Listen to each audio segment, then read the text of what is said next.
quoi consiste votre métier? Alors mon métier, ça consiste à faire passer les bus à l'heure, au bon passage, au bon horaire et au bon endroit. On gère le réseau en temps réel, tout ce qui est avance, retard, bus et tram, manifestations, travaux, absence, on doit pallier à tout ça sur le réseau. Quel était votre métier avant?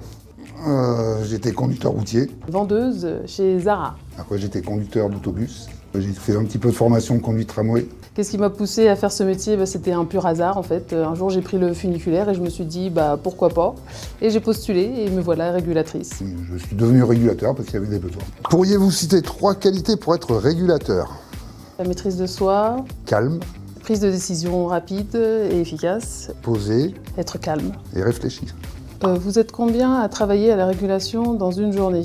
On est 8. 3 postes de régulateurs tram, 2 postes aux régulations bus et on a 3 VT. C'est des personnes qui vont sur le terrain en cas de problème. Il paraît qu'il y a des chats noirs dans l'équipe, des régulateurs. C'est vous? Bon, il y en a qui ont un peu plus la poisse, on va dire, oui c'est vrai. Il m'arrive des fois d'avoir des petits événements aussi, mais je ne sais pas si j'en fais partie. Non, je pense pas. Par contre, on a une panthère noire. Vous devez la connaître. Les voix qu'on entend à la radio dans le bus, c'est vous. Si c'est la radio où on parle au conducteur, oui, c'est nous. Une démo? Non, pas de démo, non.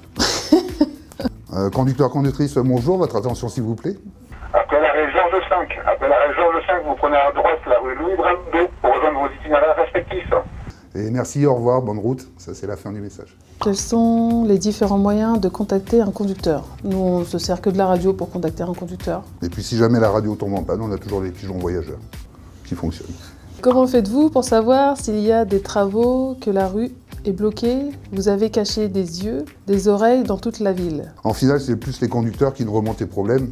Et on fait confiance aux conducteurs. Ils nous remontent les problèmes par radio et on se déplace et on essaie de trouver une solution. Et le responsable travaux, normalement, est au courant de tous les travaux qui se passent sur le réseau, que ce soit pour le bus ou pour le tram. Interro surprise, j'adore. Je circule avec la couleur bleue, je passe toutes les 12 minutes. Et je desserre la Belle Étoile. De quelle ligne s'agit-il? La Belle Étoile, pour moi, c'est le 1.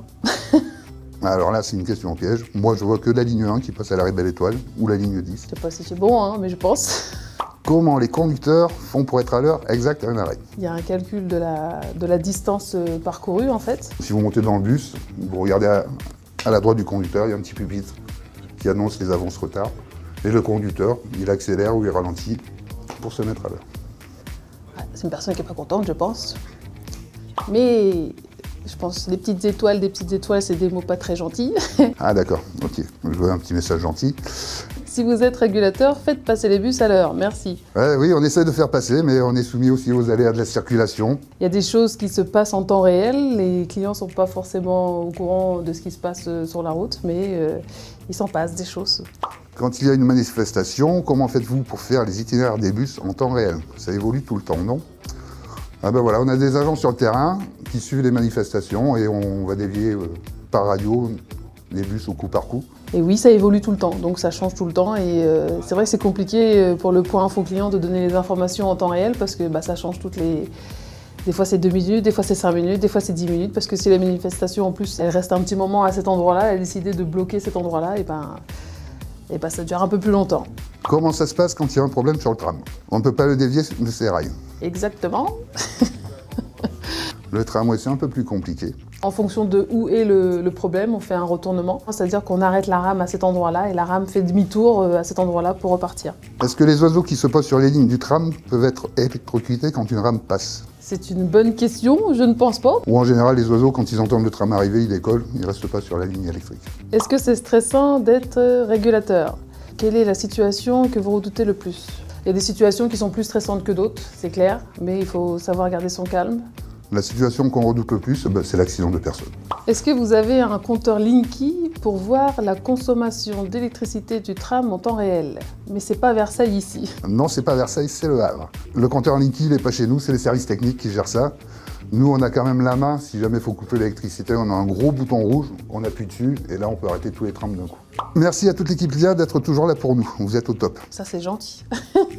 ça fait plaisir des petits messages comme ça. Merci à vous, chers clients.